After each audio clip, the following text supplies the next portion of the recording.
Next question. David helps a lot of people. Are there ways in which he has helped you? Yes, there are a lot of ways that he has helped me. One thing that he has done for me and that our relationship has done for me, I feel optimistic again. My optimism really went away for a while. Various things that have happened in my life, impacted me in such a way that I feel I was able to continue to move through my life, meaning get done what I had to get done, work on the things I needed to work on. And I think I for a long time, I tried to be optimistic, but it was very effortful. It was not a true emotional experience of optimism. You know, it's kind of a forced belief that I should try to be hopeful, but there really wasn't much of a feeling of hope in my heart. David has helped me to connect with a very sincere optimism again. And not just optimism about love and relationships, but optimism across the board. And I feel that optimism filter into all the areas of my life. So that is a way that he has helped me. Another question. What are the similarities and differences between you? Differences. Well, in both his aesthetic sensibilities and taste, sense of style, self-presentation, he is more modern than I am. He's more contemporary. I'm a little more old-fashioned in those ways. He is also, David is more confident than I am in a way that is very integrated, meaning integrated in his whole conception of himself. He has better self-esteem, I guess is a better way to put it. I am situationally confident, which is to say there are certain areas of my life where I'm very self-assured, usually in professional contexts. But there are some other areas of my life where I'm not, and it's an ongoing process. It's, we all have our things. So I have my things, and I'm working on them. And one of those things that I'm working on is being more confident. Similarities. Okay, so those were our differences. Our similarities, there are so many, I don't know where to start. How we view the world, how we process information. We're both very analytical people, but we are also both extremely feeling, very emotional people, very sensitive, both very sharply analytical and very sharply emotional as well. So our intellectual and emotional makeup is really very similar. How we express ourselves is very similar. But then also there are countless, just completely random, some of them very silly, things that are similarities, things that we enjoy. so neither of us is religious, but we love Christmas. I don't mean in the general sense, that some people think, yeah, Christmas is cool. We really love Christmas. We both, totally independent of each other, have long-standing preoccupation with, of all things, bomb shelters. We, again, independently of each other, have the original 1980s version of Clash of the Titans is one of our favorite movies. When either of us feels depressed, before we knew each other, we would both self-medicate by gorging on YouTube videos about aliens, cults, really strange, fringe stuff. My theory about that is that when you're feeling depressed, you're feeling lost, there's something so comforting about bizarre and unexplainable phenomena. Aliens, cults, whatever it is, I think it kind of recalibrates your sense of the vastness of the world and also your own problems. It kind of puts things in perspective. In a way, looking at something that is very foreign or even chaotic can have the effect of feeling stabilizing. So anyway, that's to explain our interest in aliens and cults and bomb shelters. What else do we have in common? We both love the 1950s.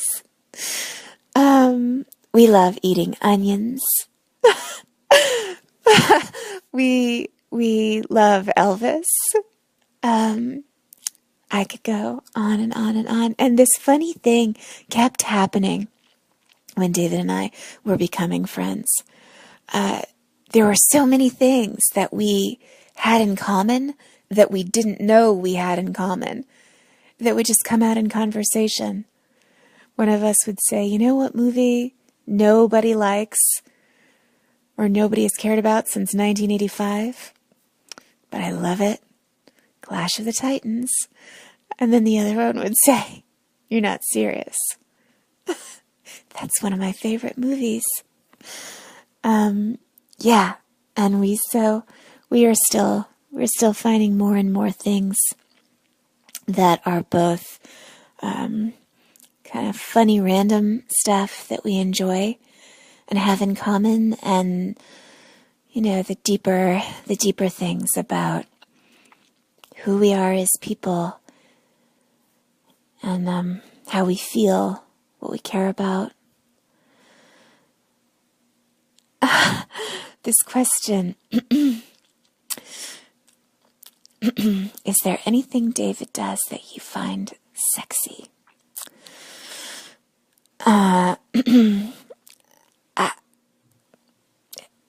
How about, can I say everything? I find pretty much everything that David does to be sexy. There is a particular voice that a particular way that he talks to me very quietly and it's with a lot of control, by which I mean he's very self-controlled, and it's kind of soft and sharp, or commanding, I guess is a better word. Sharp and soft and commanding at the same time. And that pretty much melts me into a puddle. Okay, next question. Is there anything David does that pisses you off? Yes, there is. And when he does it, I want to strangle him so hard. Do you know what he does? He interrupts me. That may not come as a surprise to you. If you are well acquainted with David, you know how riled up he can get when he gets wrapped around his point of view or something that he is making an argument about. So yes, he can get jazzed up and he jumps the gun and he interrupts me. And I say, honey, you're interrupting. And then he interrupts. And I say, honey, you're interrupting. And he keeps interrupting. And I say, honey, I want to strangle you. And then he says, please strangle me. And then we work it out. So, next question. What is a side of David we don't see in his videos? I think there are various sides of David that you don't see in his videos. But maybe the biggest thing is that you probably don't see a lot of how tender he can be, how very, very gentle and soft he can be. Something I said to David when we were first getting to know each other, I told him, he reminds me of a cactus tree. I said, you know how a cactus tree has got all these sharp bristles, these prickly things. You touch it, and it's just going to jab you. It's so sharp. But if you can get inside, what's inside the cactus tree, there's all this water inside. And David is like that. The exterior of David can seem, well, you know, if you watch his videos, he can seem like such a hard ass. He can seem very cynical. Just a hard ass. And that is true. That is genuinely who he is. He is a hard ass. But the inside of that hard ass is that he's incredibly sensitive. And he is very adept at immediately picking up on the feelings of other people. Is something David and I have talked about, is how people who have, I shouldn't say all people, some people who have experienced particular kinds of childhood trauma, we become hypersensitive to other people. We, from childhood onward into adulthood, we're kind of always, how to put it? We're kind of always taking the emotional temperature of everyone in the room, if that makes sense. David has very much been shaped by all of the things that he's been through in his life, and those things have made him exquisitely sensitive and exquisitely good at reading people. So David knows in 2 seconds if I'm having a bad day, or if I'm having a great day, or if I am hesitating. He feels all of that, picks up on that immediately. So maybe those are things, I don't know, maybe those are things that you can perceive about him in his videos. Maybe not.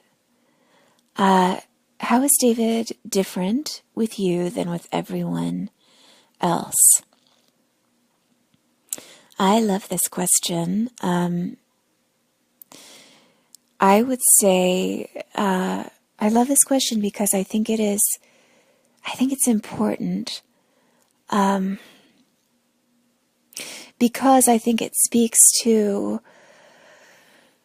how different any of us can be when we are in a healthy relationship as opposed to a disordered relationship. So I think that he is different with me in that he allows me to be nurturing with him. He has spent his life, and I don't just mean his adult life, I mean his entire life being highly self-sufficient. He has not had people that he could rely on, certainly not his parental figures or family. So out of necessity, he has learned to become extremely, extremely self-sufficient. And I think for him, accepting, trusting someone and accepting love and nurturing is a little bit, it's a new experience for him. I think, I'm definitely not saying that I am special in that regard. I think there are many women who would be who would be thrilled to be with him and be loving to him and be nurturing to him. And I just I feel I'm lucky that I get to be. I feel lucky that he's picked me to be the person that he'll let be really close to him. And that I think feels really good to both of us.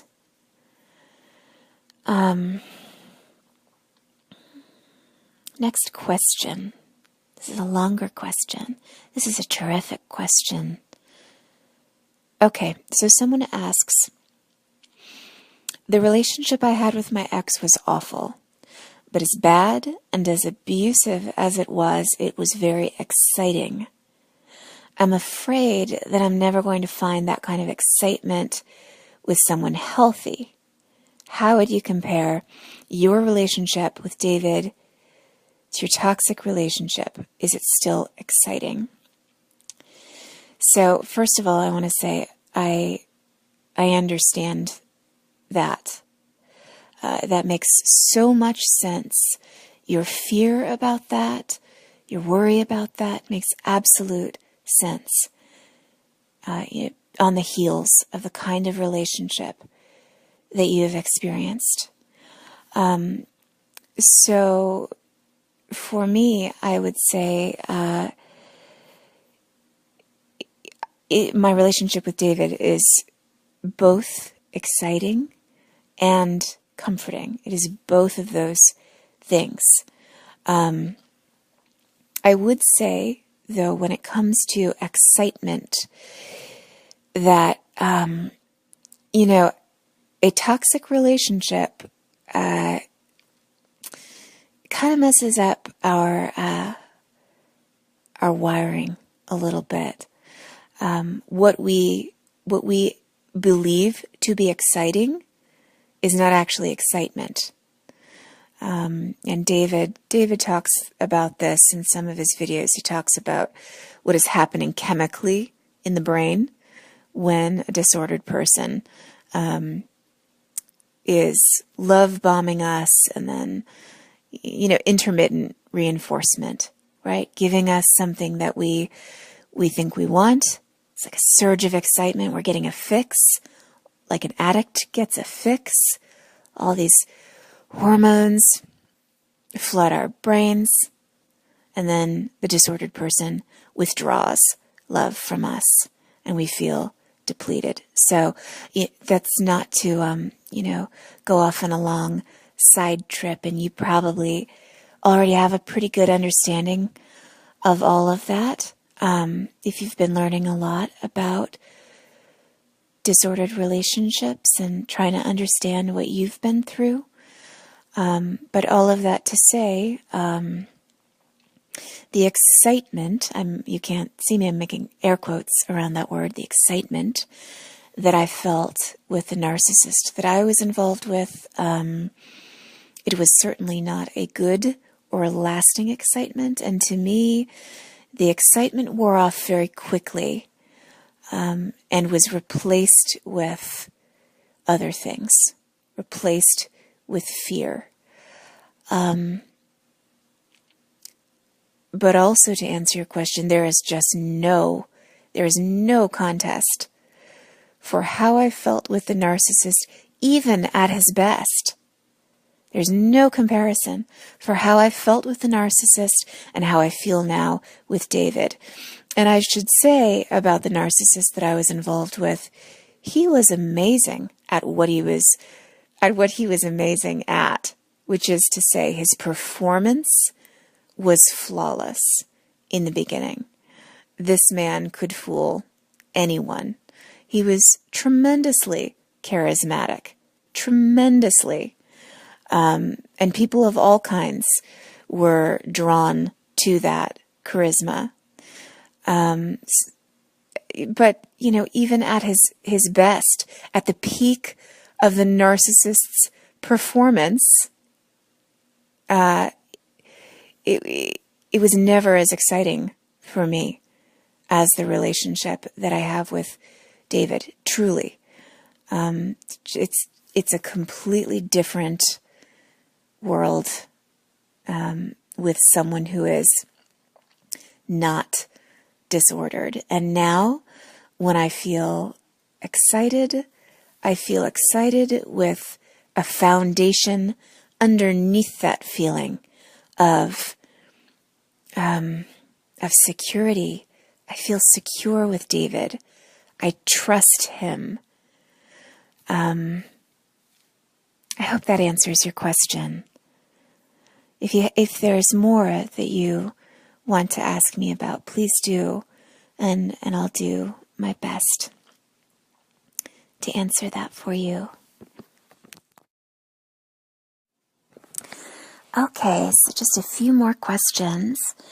This one is about trust. Did David have trust issues when you got together? Is trust ever a problem in your relationship? Yes, I think David and I both did and do wrestle with trust issues. That is not reflective at all of the depth of our feelings for each other. What it is reflective of is some of what we've been through. I think both of us deal with abandonment issues, going again far back into childhood, and both of us have been in disordered relationships with narcissists. And so we've been burned, and we've learned from our bad experiences that many people are not to be trusted.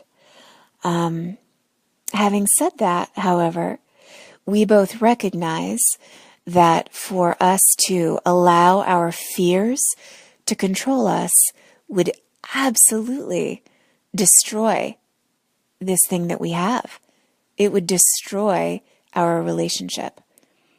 We know that to have what we want, which is the biggest, deepest, most genuine love possible, we can't have that if we are not willing to trust each other. And yes, sometimes it's scary. It's absolutely scary.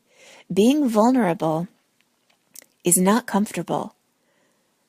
or I should speak just for myself. For me, being vulnerable is not comfortable, and it takes practice and effort. I have to remind myself that being vulnerable with David is worth it, that I owe it to myself, I owe it to him, I owe it to our relationship. So yes, we do sometimes get triggered by our respective pasts, and we have to deal with it when those things come up.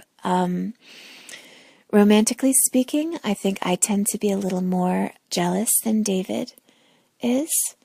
He's not easily threatened. I have some fantastic friendships with other men. They're platonic, but they're close friendships. They're substantial friendships. David does not feel threatened about those friendships, which is yet again a difference between David and my ex-narcissist, who is threatened by everything and everyone. David is not, and that feels really good. It feels really good to me that I don't have to forfeit people in my life.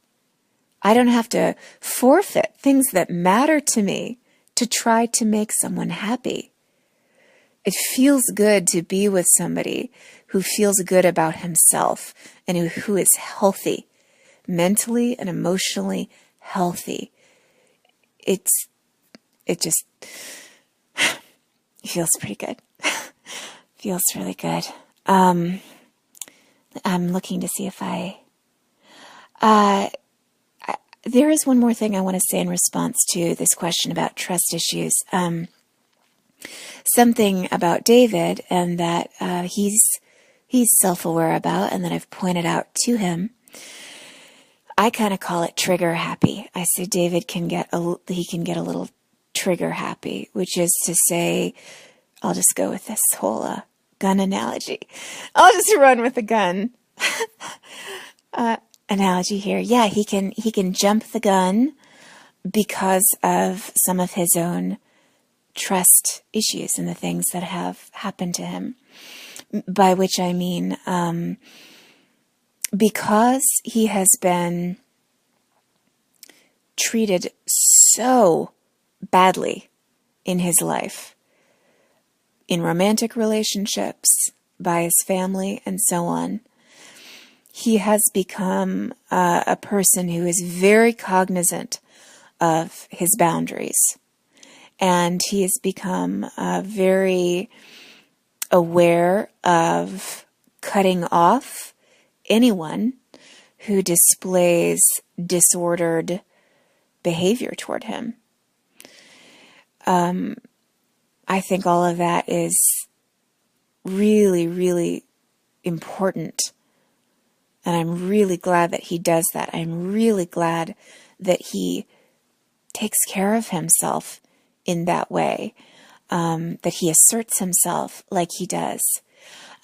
Sometimes, though, he can lean a little too far in the direction of asserting those boundaries. I think it's really just that David, like all of us, he doesn't want to be hurt.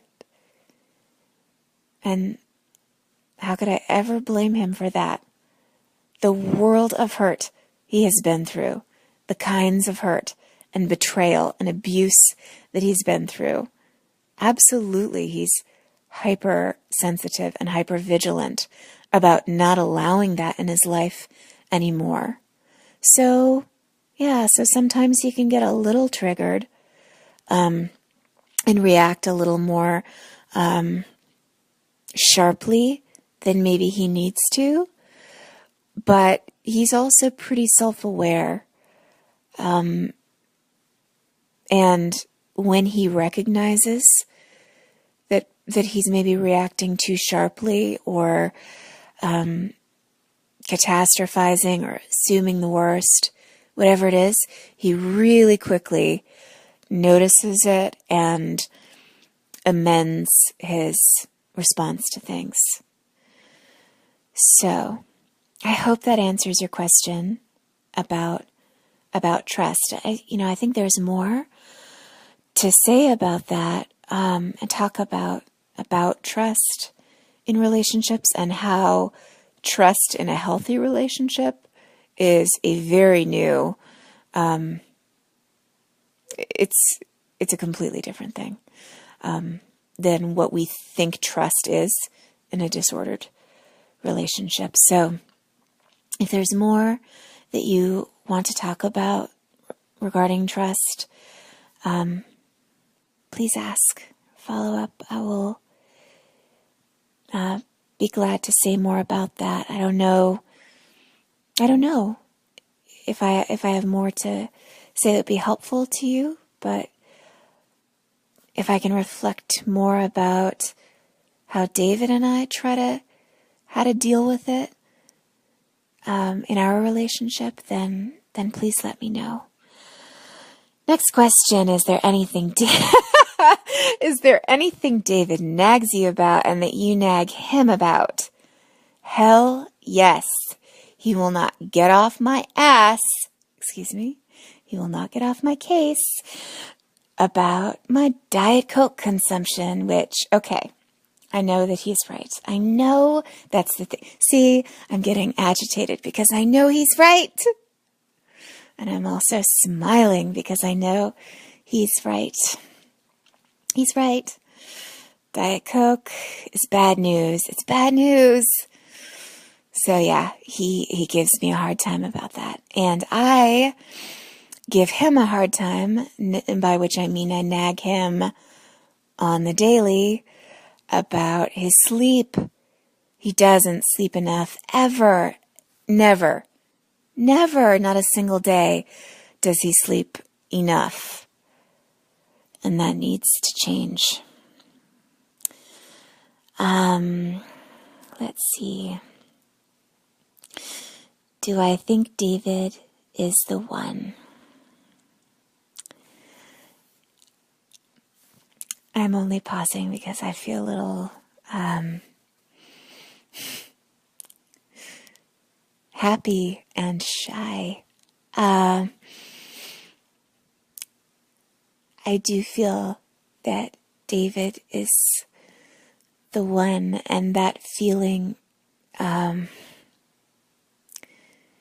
is not a feeling that I have felt thoroughly before. I have experienced wishing that someone was the one, or thinking, maybe they could, sure, maybe you can identify with that. What's different about how I feel about David is that I don't feel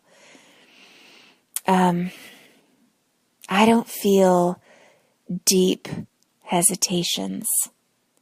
And I don't feel that I am sacrificing anything when I think about what my life is with David and what I hope our future might continue to be together. I don't feel like I'm settling for something. I feel like, honestly,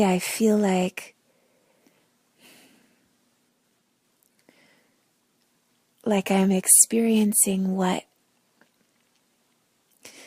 I didn't know was possible because I haven't experienced it before him. I've had some good connections in my life, but I haven't ever felt a connection that is as deep and as good as this one.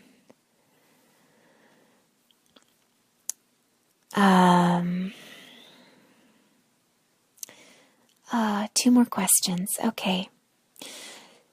I'm glad you asked this. Whoever you are, you asked, since you have survived a narcissistic relationship yourself, what advice can you give to anyone going through it?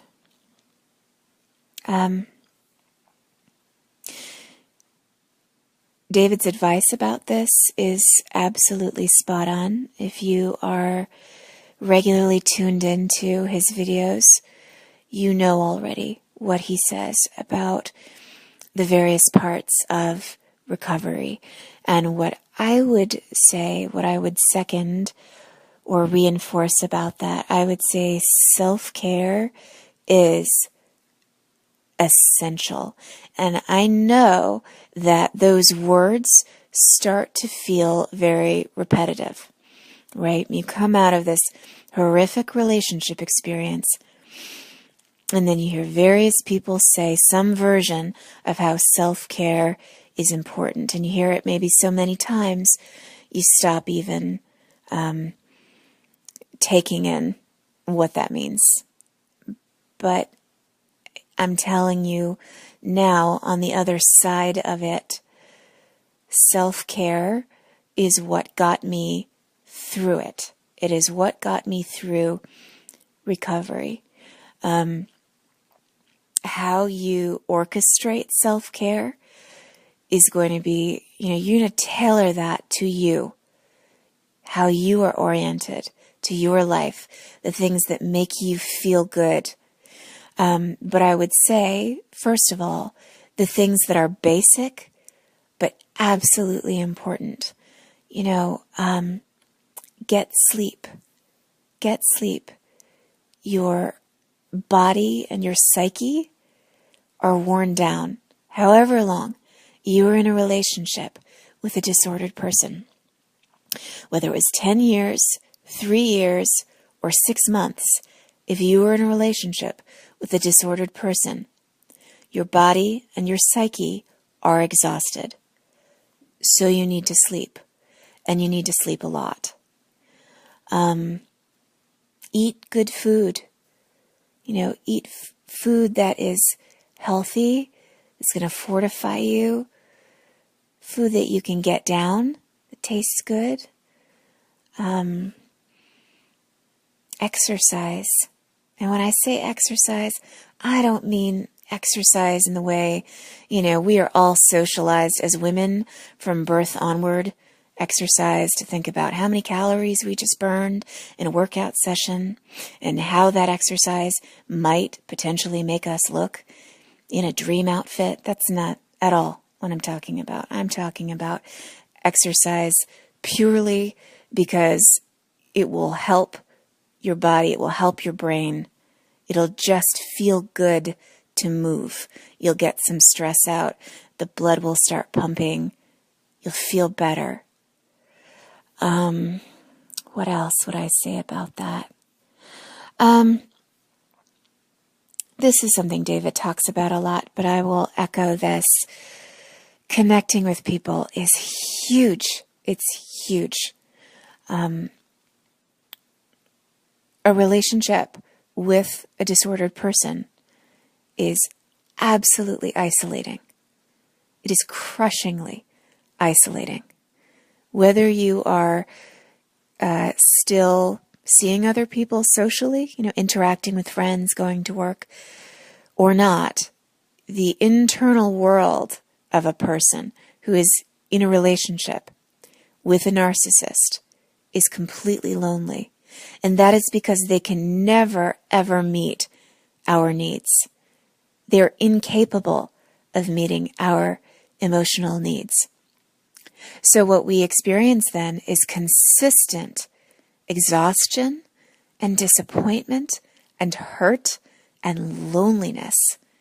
I think that's one of the hardest things about being in a relationship of this type, is that it is crushingly isolating.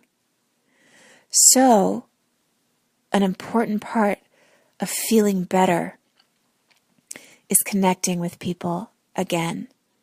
Connect with everyone you can. connect with a little kid who's sitting near where you're sitting on a park bench.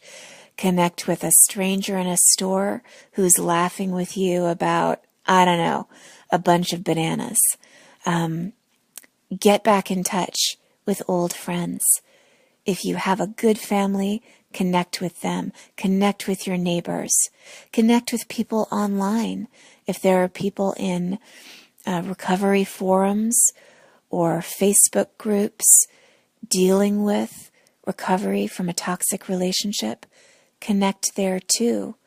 Connect with the other people who gravitate toward David's YouTube channel and connect with each other and make friends with each other. And I would say connect with you again. There are so many parts of ourselves that we silence when we are in a disordered relationship. Things that we stop enjoying about ourselves and about our lives. That strong inner voice that exists within us gets squelched by the toxic person. So something really, really important to do when you're coming out of this kind of relationship is to start doing the things that matter to you. Whatever it is, do those things. Those things will make you feel like yourself again. Reconnect with what is vital about yourself. Those are things that the narcissist or otherwise disordered person, he or she can never take that away from you. That's yours. Reconnect with that. That's yours to keep. And you'll feel better. You'll see yourself again. You'll see yourself when you look in the mirror. You'll look into your eyes and you will see that you are in there again.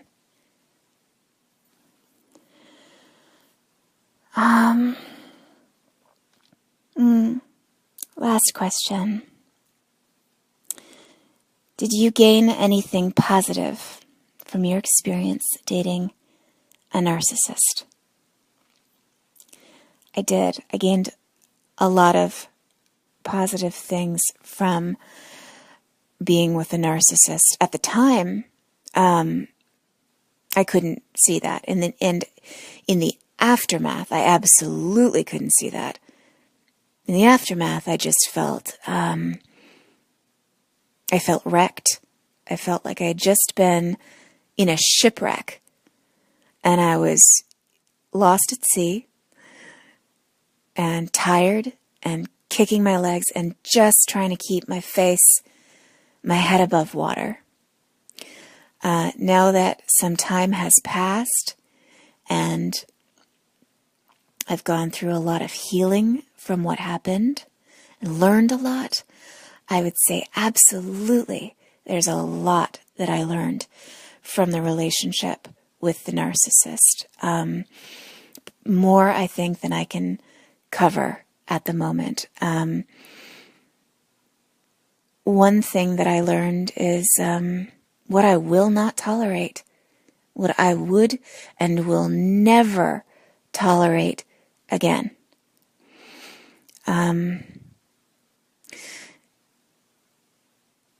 Dealing with the aftermath of that relationship also gave me a kick in the ass and got me back into therapy. It was something I'd been wanting to do for a long time. I kept saying, I'm going to get back into therapy. I have some things I really need to deal with. But I didn't make it a priority. Finally, when I was at rock bottom in terms of despair, coming out of a dysfunctional relationship, that despair gave me a kick in the pants and got me back into therapy. which is absolutely what I needed. There is a writer that I really appreciate. Her name is Mary Oliver. And in one of her writings, she says, "Someone I loved once gave me a box full of darkness. It took me years to understand that this, too, was a gift." I think about that a lot. Think about that in relation to, well, I think about my father. I think about my ex-narcissist. I think about the boxes of darkness that they gave me. And how I didn't know those boxes of darkness were gifts. I didn't know at the time. But I know now. I would not have grown in certain ways without those things, without those experiences. David and I were talking the other day about how, whether this feels like a cliche or not, it is the truth. At least it is the truth for me, and it is the truth for David. When things happen to us, things that threaten to absolutely destroy us,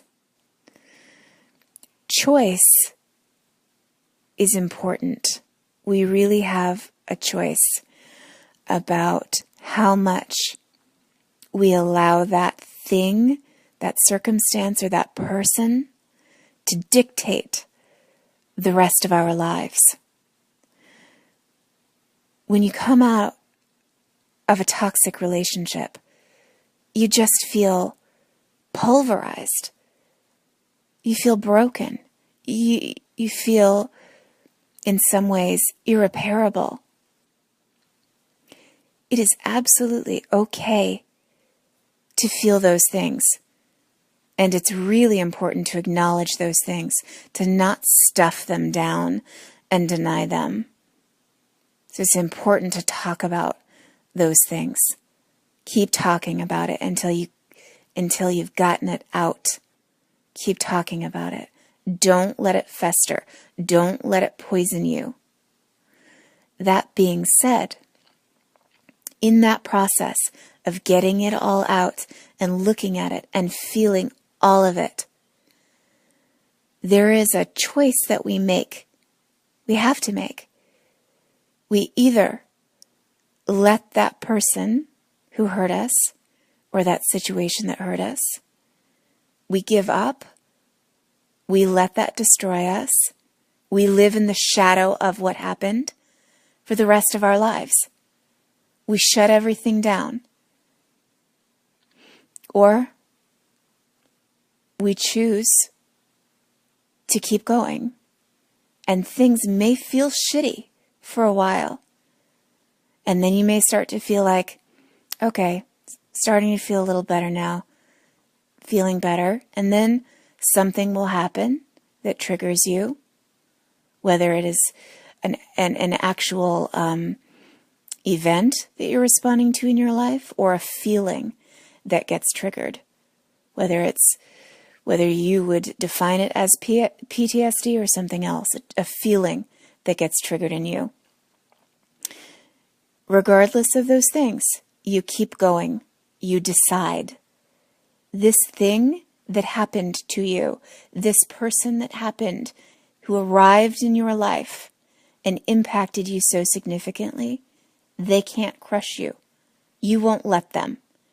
You will not allow that to be the end of your story, because you deserve better.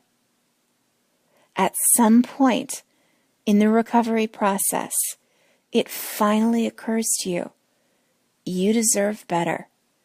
And you're going to bring better, you're going to allow better to happen in your life in every way that you can.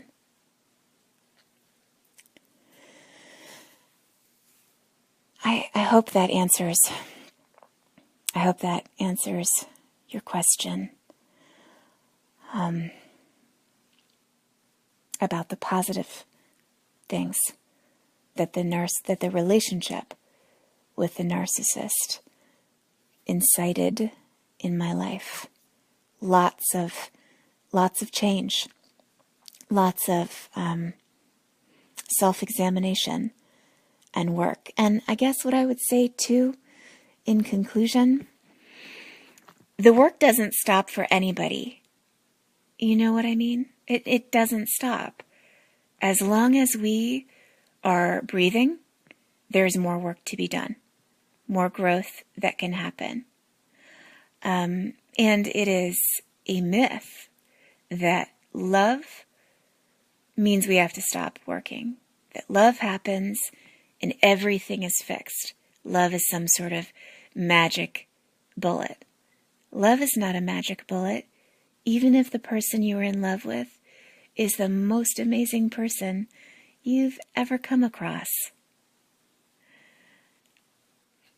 David is phenomenal. I couldn't imagine a better man for me than David.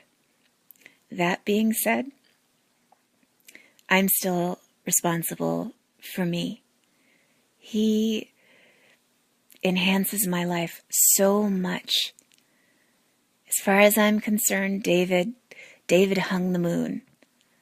But I'm still responsible for me. My own problems, my own areas that I need to keep working on, those still exist. But you know, that's okay. That is okay. We all have those things.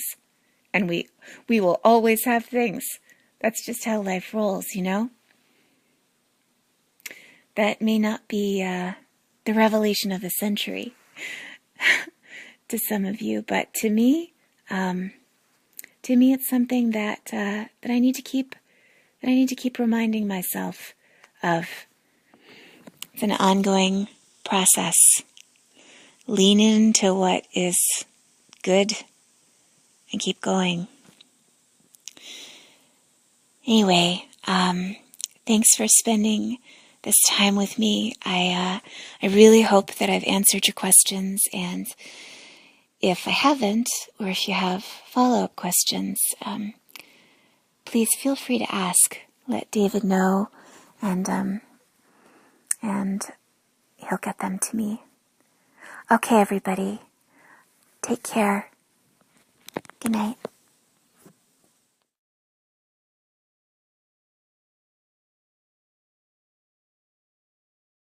Danny Dog Productions.